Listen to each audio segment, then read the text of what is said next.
A mensagem de hoje tem esse tema: as ovelhas nem sempre entenderão o guiar de Cristo. E o texto que a gente vai explorar esse tema está em Marcos 5, 21, 43.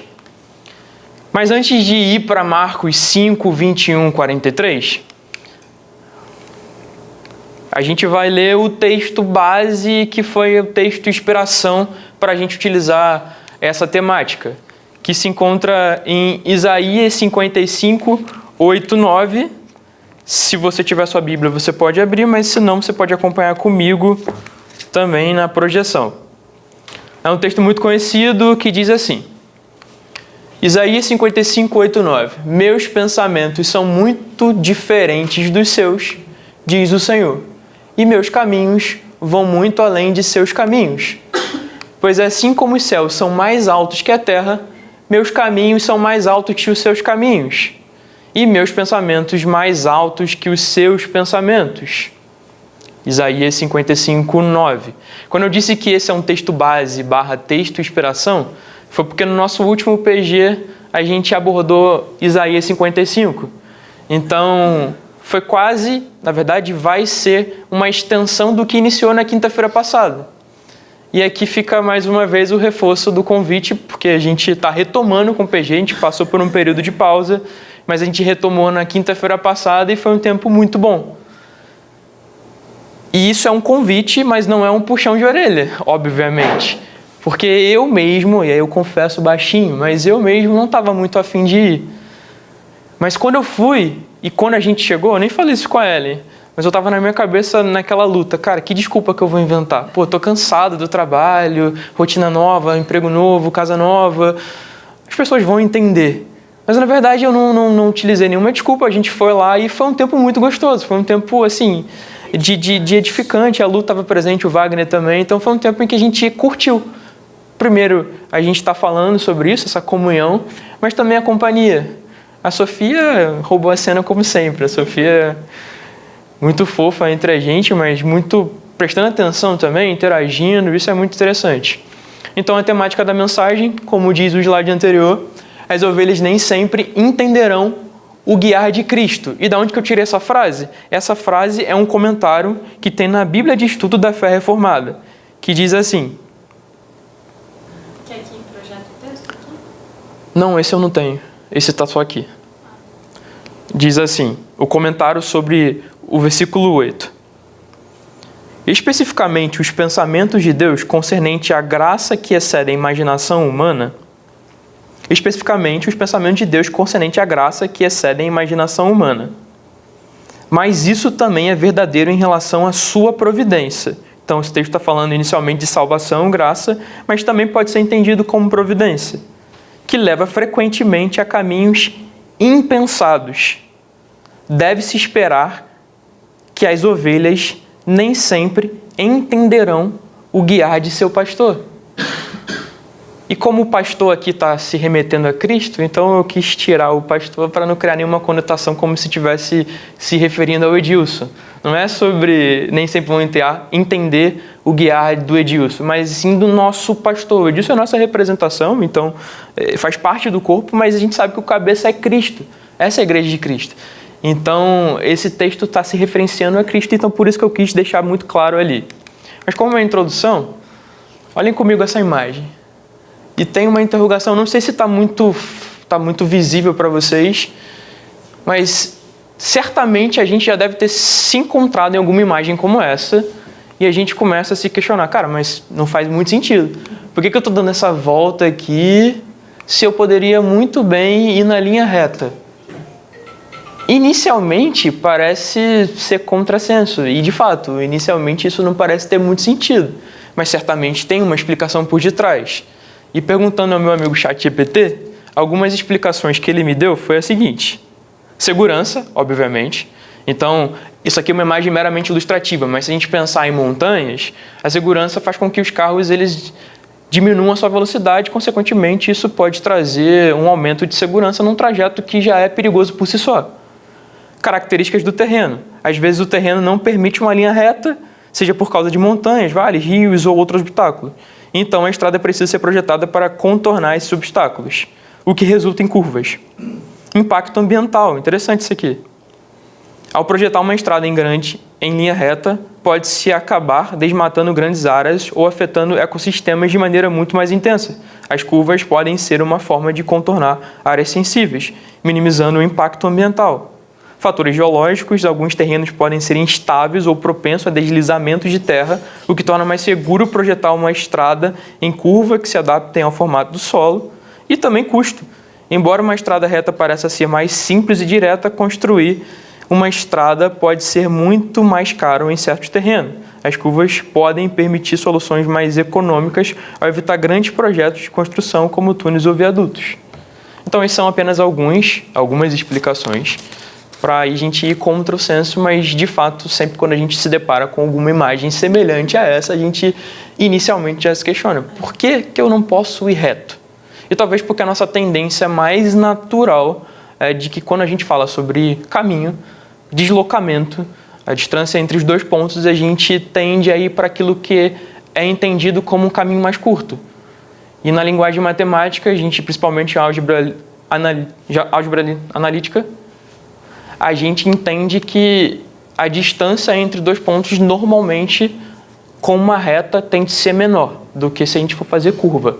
Então, se você pegar um mapa, colocar um ponto e vir numa reta, você vai ter uma distância mais curta do que se você acompanhar as estradas. Normalmente, a gente quer ir por esses caminhos. A gente já vai para Marcos 5:21, mas enfatizando que os caminhos de Deus, assim como estava em Isaías 55:8-9, são maiores, são melhores, estão acima do nosso entendimento comum, e às vezes aquilo que a gente pensa que é o mais apropriado diz muito mais sobre aquilo que eu estou querendo visualizar, daquilo que eu quero ter o controle, do que propriamente de confiar que Deus está no controle, ou que Deus tem o melhor para nós. Então, vou pedir para que vocês abrem suas Bíblias em Marcos 5:21-43. A gente vai ler esse texto, que é um texto conhecido por todos, e a gente vai projetar aqui também na tela.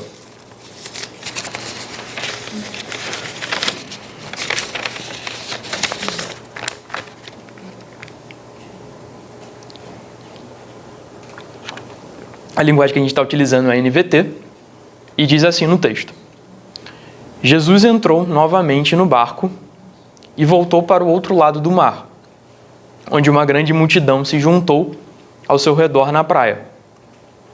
Então chegou um dos líderes da sinagoga local, chamado Jairo. Quando viu Jesus, prostou-se a seus pés e suplicou repetidas vezes: minha filhinha está morrendo, por favor, venha e ponha as mãos sobre ela. Cure-a para que ela viva. Jesus foi com ele, e todo o povo o seguiu, apertando-se ao seu redor. No meio da multidão estava uma mulher que havia 12 anos sofria de hemorragia. Tinha passado por muitas dificuldades nas mãos de vários médicos e ao longo dos anos gastou tudo o que possuía sem melhorar. Na verdade, havia até piorado.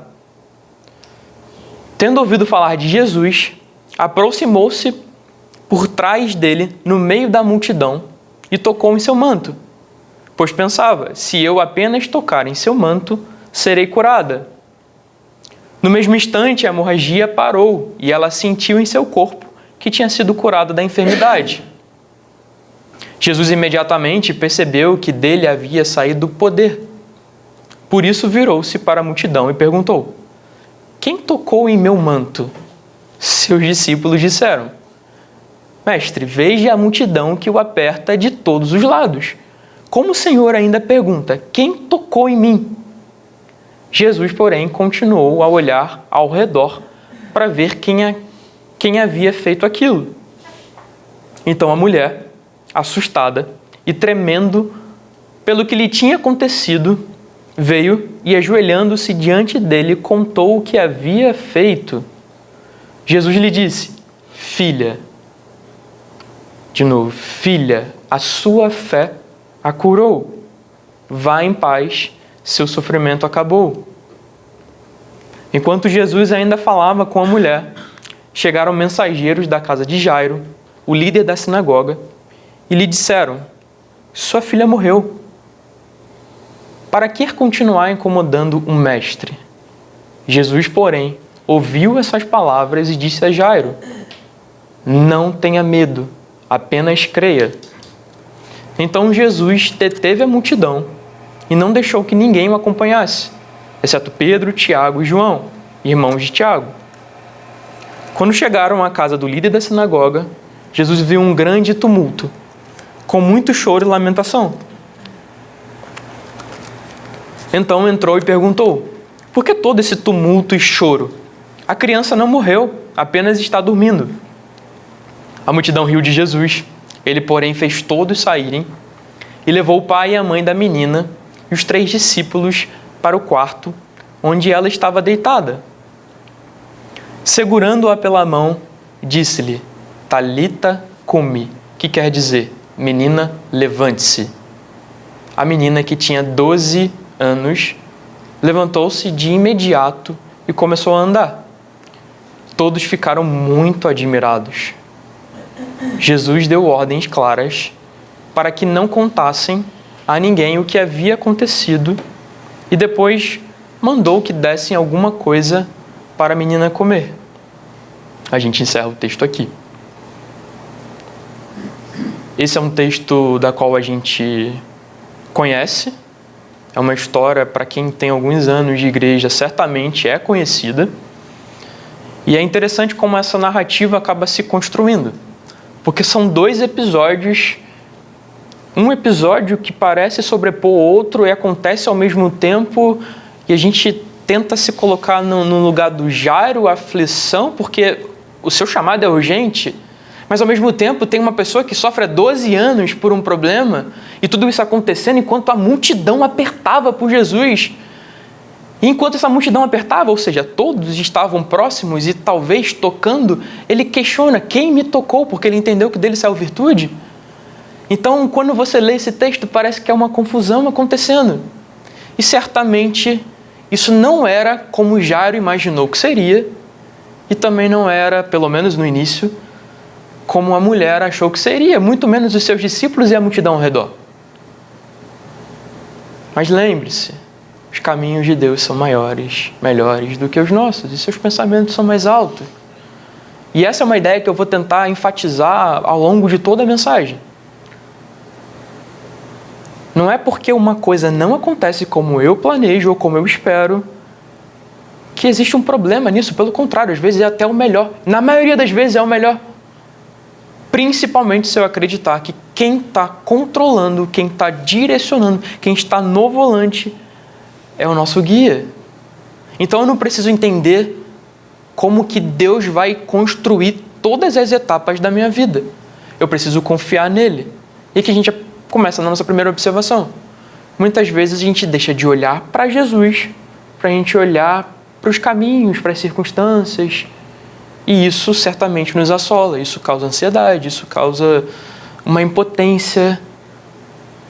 Mas é interessante que ao longo do texto, e a gente vai passar por ele depois, mas Jesus olha para Jairo e fala: Jairo, quando ele recebe a notícia, e Jairo já aflito, porque ele aguardava enquanto Jesus estava curando uma pessoa, mas eu estou na frente, eu cheguei primeiro, Jesus.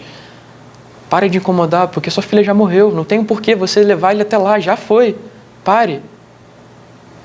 Jesus fala com Jairo e aí eu posso imaginar que enquanto a multidão falava e tinha muito barulho, Jesus talvez se aproximou de Jairo, se inclinou, se direcionou para ele e falou para ele não temer. Então a mensagem central é: às vezes nós não sabemos por quais caminhos nós estamos indo e nem precisamos saber se a gente confiar naquele que é o nosso guia. Essa é uma frase de Lutero, a gente compartilhou isso no PG. Lutero diz que eu não preciso conhecer todos os caminhos, eu preciso conhecer o meu guia, ou pelo menos dedicar todo o meu ímpeto, todas as minhas energias a olhar para o meu guia, a olhar para o nosso guia. Por isso o tema da mensagem é essa. Nem sempre as ovelhas vão entender ou entenderão o caminho que o guia leva.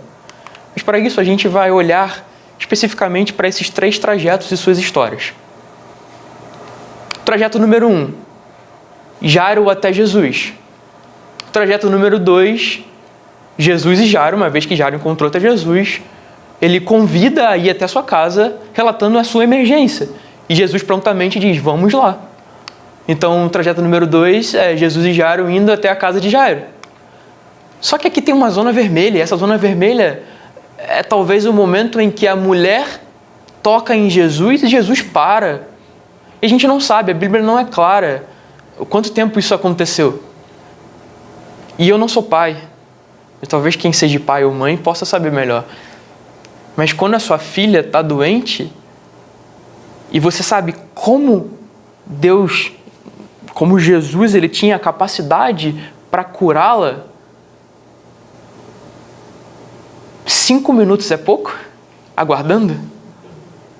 5 minutos pode ser uma eternidade, mas será que foram só 5 minutos? Foram 10 minutos? Foram 30 minutos?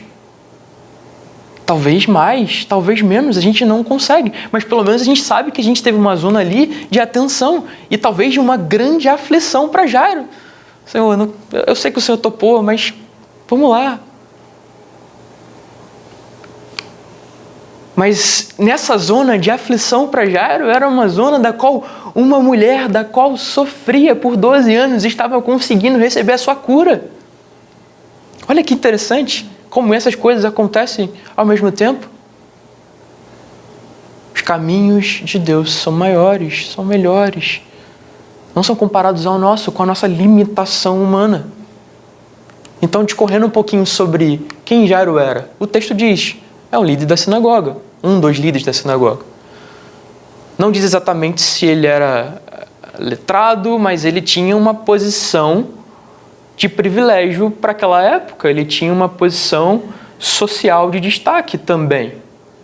E Jairo, quando ele se depara com o acontecimento da sua filha, ele tinha recursos para, de alguma forma, tentar outras alternativas.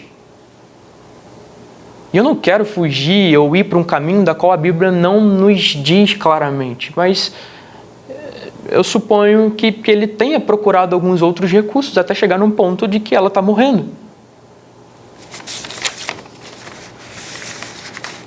Então é provável que ele tenha recorrido a outros recursos. E é provável que, aí por a gente entender qual era a posição dele, de que ele tinha tais recursos para tentar algumas outras soluções. Mas nenhuma delas é efetiva, porque senão ele não falaria diante de Jesus que a sua filha estava morrendo e que precisava da ajuda do mestre. Precisava do mestre, porque as outras alternativas elas não tinham surtido o efeito esperado. Então, o judeu Jairo, líder da sinagoga, só se prostraria e adoraria Jesus se estivesse convencido em seu coração de que Jesus era o Messias. Isso é uma frase do Augusto Nicodemos. E como que ele se convenceria? Provavelmente ele viu Jesus fazendo outros milagres, Jesus falando, Jesus se apresentando. Então, de alguma forma, com as circunstâncias da qual Jairo vivia e um sofrimento enorme para um pai com uma filha única, sofrendo à beira da morte, Jesus se apresentando como Messias, curando, não necessariamente se apresentando diretamente, mas Jesus curando. Então Jairo, ele se apresenta ao mestre numa posição de redenção. Está ajoelhando, o texto diz, reconhecendo. E esse é o comentário do Augustus, do Nicodemos, que ele sendo o líder da sinagoga e judeu, ele não faria esse ato se ele não tivesse convencido em seu coração que Jesus era o Messias. Então esse talvez seja o pano de fundo de Jairo. Mas agora a gente vai para um outro pano de fundo. Eu não vou nem entrar nesse aqui, mas eu vou entrar no da mulher. A mulher que sangrava, que sofria há 12 anos por uma hemorragia. E a gente sabe, quando a gente lê o texto, que é advinda de uma menstruação ininterrupta. E mais uma vez, eu não sou pai, eu falei anteriormente, e muito menos mulher. Mas eu sou casado, então eu sei o quão é doloroso esse período, quanto isso mexe. E agora imagina-se 12 anos passando por esse problema. por esse problemão, por essa dificuldade. E mais uma vez, utilizando o recurso da Bíblia de Estudo da Fé Reformada, diz assim: a condição da mulher não era só fisicamente debilitante, como também a desqualificava para o casamento. E aí cita Levíticos 20, 18. E a vida religiosa em geral, Levíticos 16, 25 a 33. O termo hemorragia é traduzido mais literalmente como fluxo de sangue. Talvez a gente conheça a mulher como a mulher do fluxo de sangue. Uma alusão a Levíticos 15, 25, em que uma mulher com fluxo de sangue é impura, portanto desclassificada para o culto no tabernáculo e mais tarde no templo. A incapacidade da mulher contaminada durava mais tempo do que a vida inteira da filha moribunda, e isso é apresentado no versículo 42. Curiosamente, coincidência? Talvez não, certamente não. 12 anos em que ela sofria, 12 anos que a filha de Jairo tinha. Então ela estava sofrendo por uma vida. O tempo de uma vida. E a vida que combina com a idade da filha de Jairo. O texto também vai nos dizer que ela gastou todos os recursos que ela tinha ao longo desses anos. Gastou os recursos que ela tinha tentando encontrar alguma solução. Recorrendo ao médico, a outro médico, a uma medicina alternativa, vou viajar para, de alguma forma, alguém vai me falar o que eu tenho. E Lucas vai dizer que ela não encontrou nenhum tipo de cura através da medicina. Na verdade, o texto, Marcos, até diz que piora. E piora clinicamente e também financeiramente, porque ela despendiu de seus recursos para tentar algum tipo de cura, se livrar desse problema. E aí o texto diz que ela, diferentemente de Jairo, que publicamente se prostra publicamente e reconhece publicamente de que Jesus ele poderia salvá-lo do seu problema e salvar a sua filha da morte, ela, por tudo isso que a gente acabou de ler, ela faz isso em oculto. Mas ela não poderia fazer publicamente. Pelo menos ela temia. O que poderia acontecer? Eu estou cercado numa multidão, eu sou impura. E ela, se eu só tocar, porque o que eu ouço falar, o que eu vi ele fazer, se eu tocar já vai ser suficiente. Isso demonstrava uma fé. E certamente não foi a manta que curou, mas Jesus através da fé.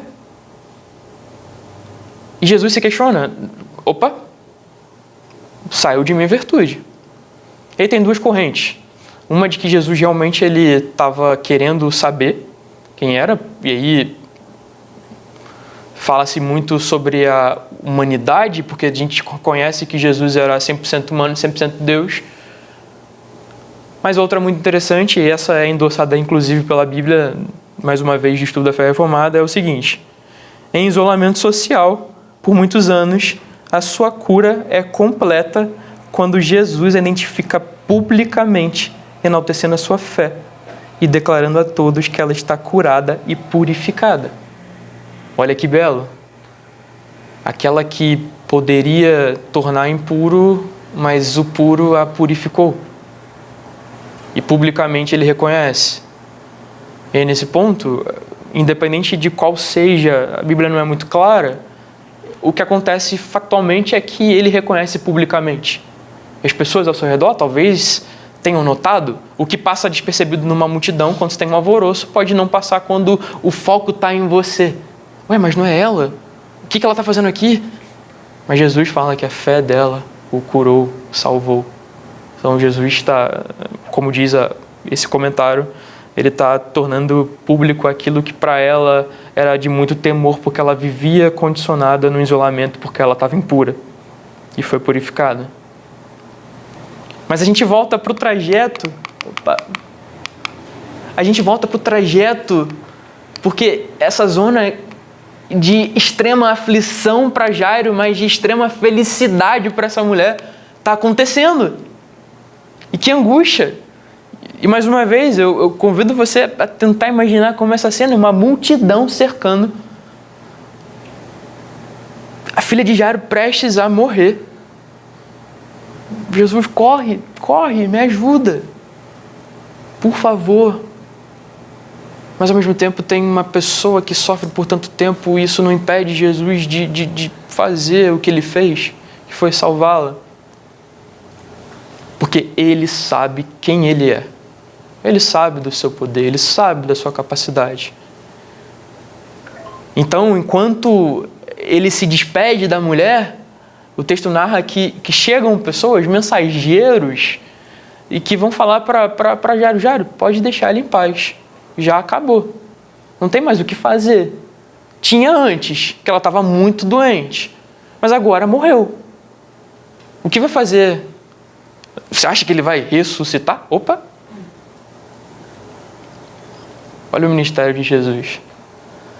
E Jesus, ele vira, e eu acho isso muito bonito, quando ele simplesmente fala, calma. Não tenha medo. Não temas, apenas creia. E segue. Mas segue com a multidão? Não. Segue com algumas pessoas e vai até lá. Encontra pessoas chorando. E talvez possam ser até pessoas, o que não era incomum na época, contratadas justamente para estar ali chorando. O que explica também uma reação tão brusca quando ele simplesmente, em um momento de luto, de sofrimento, ele fala, não, o que está acontecendo? Por que vocês estão fazendo isso? Por que vocês estão chorando? Por que estão se lamentando? A menina só dorme. Está um luto, aí ouvir isso, a pessoa vai rir.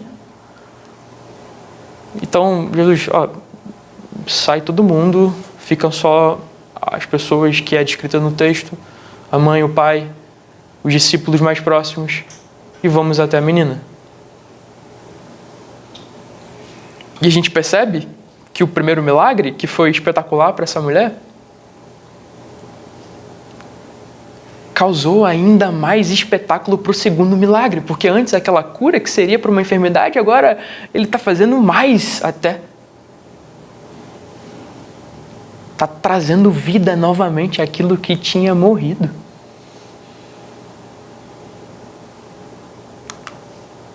Caminhos e pensamentos do Senhor.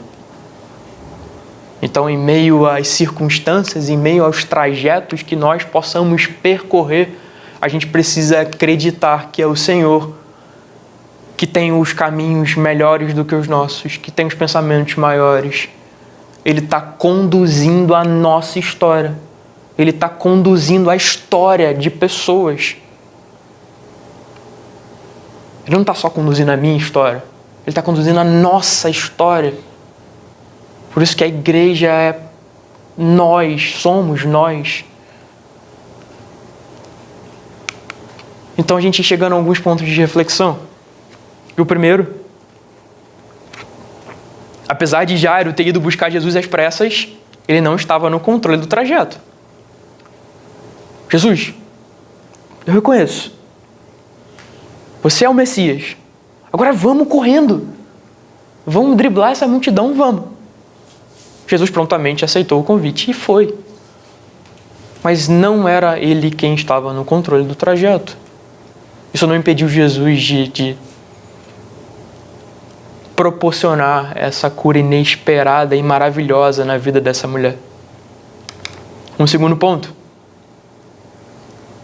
Não espere que Jesus seja o seu último recurso. Mas se for, não deixe de ir até Ele, porque Jesus não é como a gente. Talvez a gente falaria assim, você tentou tudo, né? Agora você vai vir para mim? Vai lá. Você tinha que ter vindo para mim primeiro. Claro, o incentivo é que a gente entenda que não é, agora só falta orar. Não, orar é o principal. Agora está na mão de Jesus, não deveria estar antes. Mas se ele chegar ao ponto de ser aquilo que a gente só tem, ele não é como a gente, pelo contrário. Ainda assim, ele é quem ele é.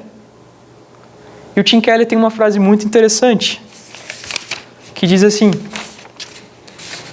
você não percebe que Jesus é tudo o que você precisa até Jesus ser tudo o que você tem. Para aquelas pessoas que já tiveram algumas tentativas fracassadas de resolver os seus problemas, Jesus foi o último recurso e o recurso que supriu e que solucionou, que resolveu o problema. Então não espere, mas se for, não fique acanhado, vá. O mais importante é você ir até Ele. Agora, esse ponto é muito interessante.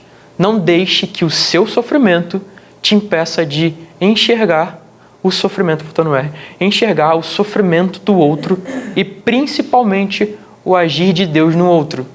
Isso deve fortalecer a sua fé. Enquanto Jairo sofria pela sua filha de 12 anos que estava próximo do leito da morte, tinha uma outra pessoa sofrendo por 12 anos também.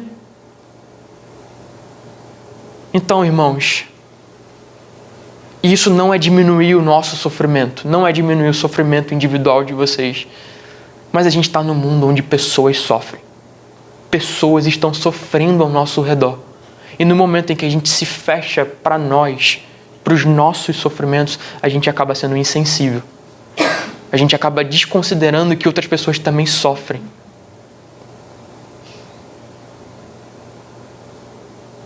E mais do que isso, olha o agir de Deus na vida dessa mulher.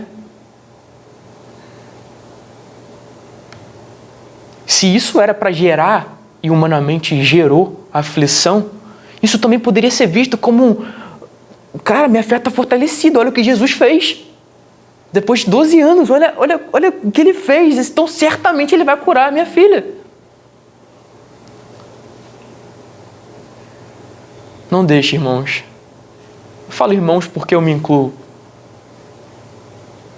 Que o nosso sofrimento seja amplificado a ponto de a gente não conseguir ouvir mais nenhuma outra dor. E Deus age através da dor dos irmãos para também mostrar que Ele é Deus, que Ele é poderoso ao curar o meu irmão, a transformar a vida do meu irmão. Só que o tempo não é meu. O controle do trajeto não era de Jairo. O tempo não era dele. 4. Em meio à aflição da espera, das vozes dos mensageiros e risos do mundo, ouça Deus se direcionando para você e dizendo: não tenha medo, apenas creia. Olha que bonito é isso. Imediatamente, mais uma vez, eu reforço isso, é porque Deus não é como a gente. Se fosse eu no lugar... Jairo, você viu o que eu acabei de fazer? Você viu o que eu tenho feito? Eu deveria ser mais confiável. Então agora você vai ficar, de algum jeito, duvidando? Que isso, Jairo?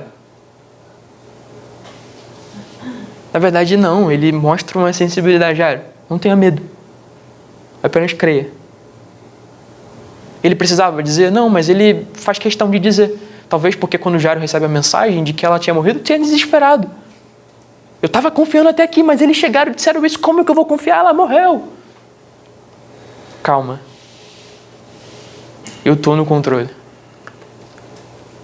Calma. E por fim, a demora não existiu. Não teve demora. O milagre, ou melhor, os milagres vieram no tempo, local, circunstância, certo? E trouxe ainda mais glória para Deus. Trouxe ainda mais glória para Deus.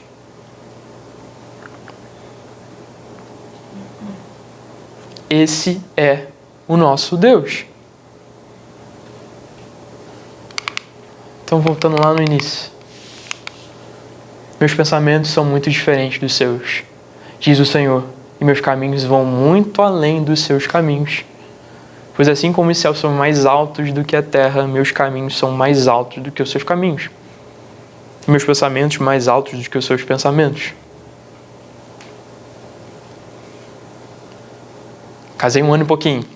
Daqui a pouco, o que mais fala e a expectativa é quando que vai ser os filhos. A gente olha para o externo, como ter filho nesse mundo. Se a gente olhar para o externo, as preocupações vão abater. Recursos limitados, estabilidade política, econômica. Mas calma aí, quem que é o nosso guia?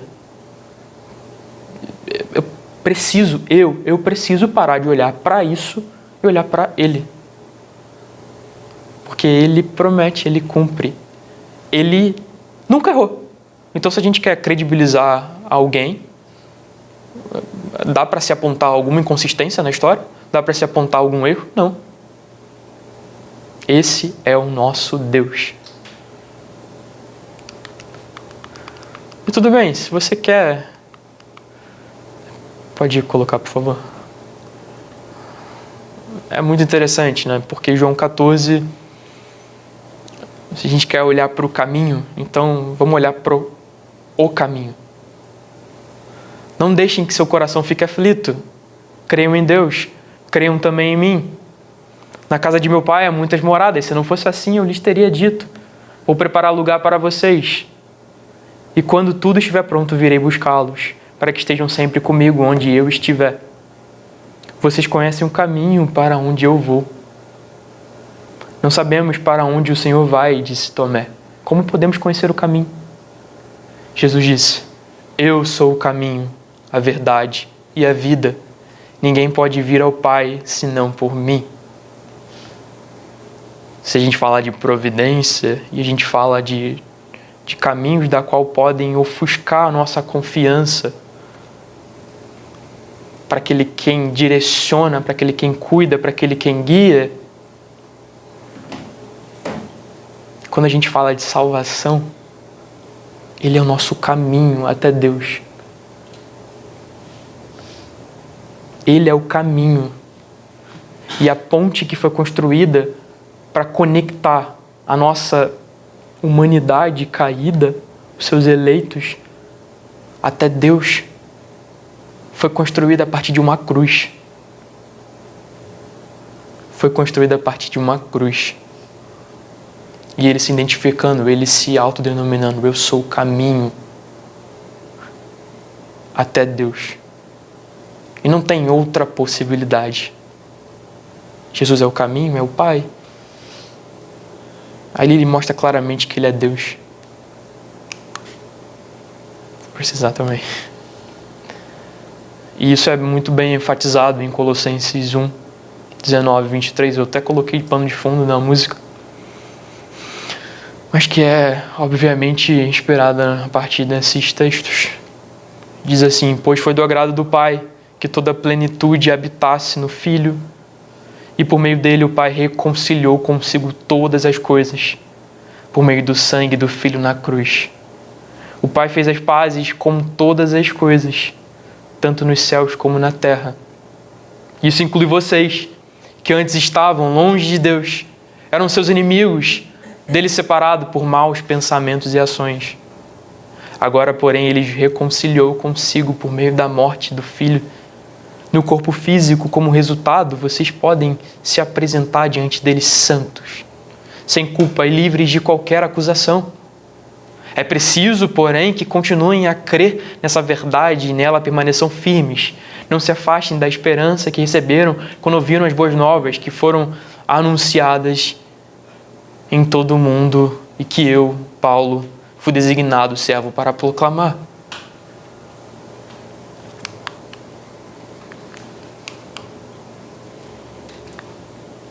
As ovelhas nem sempre entenderão o guiar de Cristo. Nós, como ovelhas de Cristo, nem sempre vamos entender por quais caminhos Ele está nos direcionando, por quais caminhos a vida tem direcionado. Desemprego, enfermidade, luto. A gente não sabe o que vai acontecer amanhã. A gente não sabe o que vai acontecer agora. A gente não tem esse controle, a gente tenta ter. A verdade é essa, a gente não tem o controle, mas a gente tenta ter. E toda vez que a gente tenta, a gente desconfia de que Deus está no controle. E toda vez que a gente permite que as preocupações nos invadam, nos encha, a gente silencia a voz de Deus que fala para a gente crer. Creia, não tenha medo. Então, irmãos, creiam. Não temas, eu sei que isso é difícil, mas que o Espírito Santo possa nos auxiliar e que essa palavra possa fazer sentido em nossos corações.